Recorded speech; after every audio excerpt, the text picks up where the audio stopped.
So we're currently joined by Drexel head coach Zach Spiker and junior guard Shane Blakeney.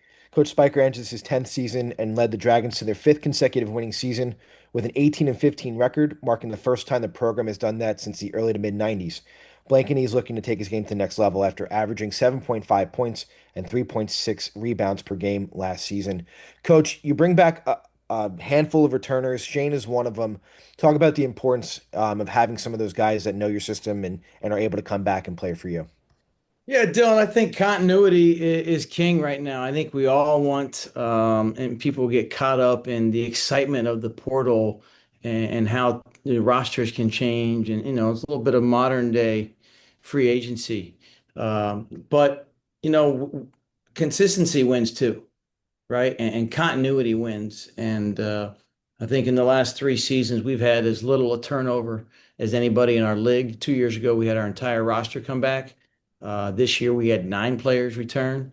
Certainly, Shane Blakeney being one of those marquee guys that people talk about, at nearly averaged uh, double digits. Did average double digits the final 12 games of regular season play, including an incredible performance in our tournament game against Towson, where he kept us going and kept us in the game. So I think continuity and experience is really, really important. Garfield Turner, another one of those guys. And then there's another group of guys that were new last year that are no longer new, and they understand our verbiage, our terminology, what we're trying to do on defense, how we want to move the ball on offense. And it really starts with your experience and your leaders. And that starts with Shane Blakeney and Garfield Turner. Absolutely. We'll go to Jerry and then we'll go to Griffin. Hey Zach, always good to see you, man. Hope you're doing well. Jerry, good to hear from you, man. How you doing? Doing good, doing good. Gonna watch some baseball tonight. So you like your Phillies in a couple weeks over the Dodgers, or too early to tell? You're asking my thoughts on the playoffs? Yeah, Phillies. Philly. All right. All right. Phillies all the way, all the way. Um, yeah, kind of, follow up on your opening statement. I think you're the third longest tenured head coach in the league right now. How does that make it easier for you to establish that base, the continuity when you have not necessarily new guys this year, but when you've had new guys, and to make it an easier transition when you got new guys coming in? Again, I'll just kind of elaborate a little bit more. Continuity can be king as you build programs, as much as your players and your staff. Paul Fortier has been here all 10 years. Um, Will Chavis and Zach Duffy have been part of our staff for the last 5 years, and very thankful to have Franz Massenut on our staff as a former player who played here in 2014 and has been a great addition to our program now in his third year. So um, that helps. And then I also think the other part that really can be beneficial is when you've got those players that are carrying the message on beyond what we're saying is really important. So um, those are the things that I think we've hung our hat on, and it's what's made us into a situation. Again, 22 wins in the last 2 seasons. That's fourth in the league behind Towson, Wilmington, and Charleston. So I think that's helped us, and it's made us effective, and we want to build on that for sure. Thanks. No problem, Jerry. Hey, Coach Spiker, hope you're doing well. Before my question was talking to one of your former teammates at Ithaca, Kevin Connors, earlier this week, and he wanted to say hello as well. So just wanted to put that out there first. But building off both of your statements so far, when you look at the retention rate, not just for players on your team, but then also the coaches, what is the key to that, to have people want to come back and continue to be a part of this Drexel program? It's got to be a certain way we do things, right? And I can't answer for everybody, but I think joy's got to be a big part of it. You got to enjoy who you're surrounding yourself with, who you're working with. And I get very uh,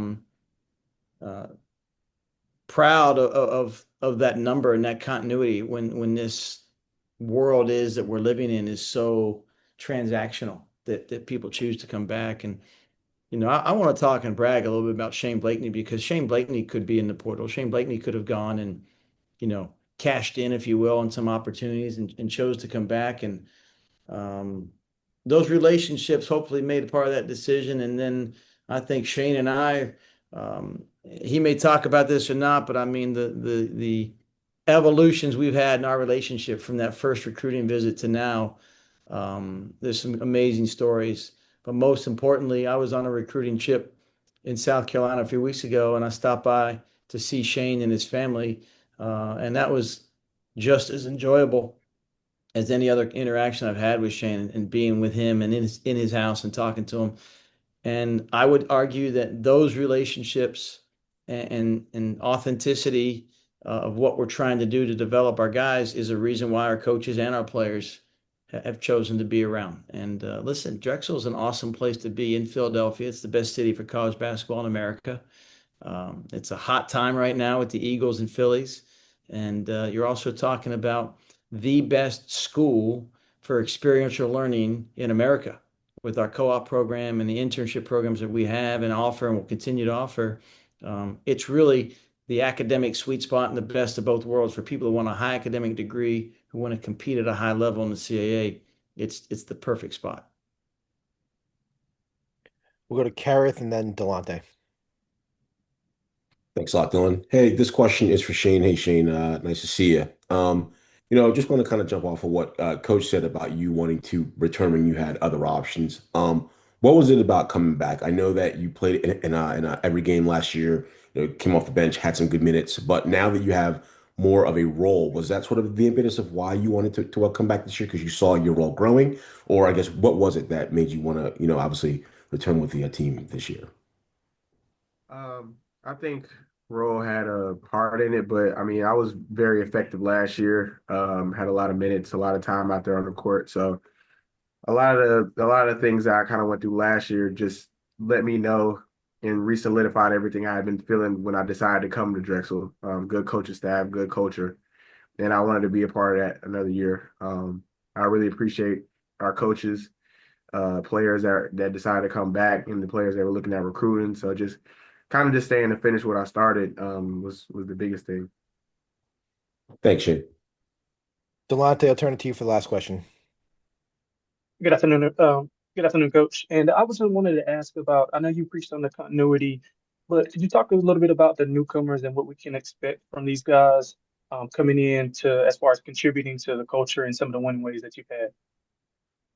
Yeah, absolutely, Delonte. I'd love to talk to you about our new guys. I think we talked about continuity and culture, but also you're going to add new energy and new blood to the program and new life to it that you want to make sure those guys are breathing the same air and on the same page. And we feel strongly about the group that we've added. We've added five new players. Martin De La Porterie is a 7 foot plus 4'5" forward center who's left-handed from Yavapai Junior College in Arizona, from Bordeaux, France originally, and he brings some mobility. He brings shot blocking and really just brings great energy. Defensively, he's had a great impact on us so far. So we love his length. Staying with the length addition, Dylan Tingler transferred to us from Eastern Michigan. And I think a lot of these relationships that you get a guy out of the portal, it's not like that's our first year with Dylan. We know about Dylan and knew about him out of high school and really liked his game. And when he became available, it seemed like a good fit. And I think he's off to a good start here at Drexel. We also have Moses Hips coming back to Philadelphia, a former Carroll basketball player at the Philadelphia Catholic League, was at Boise State. Moses is a really, really good shooter and a perimeter threat that you got to guard all the time.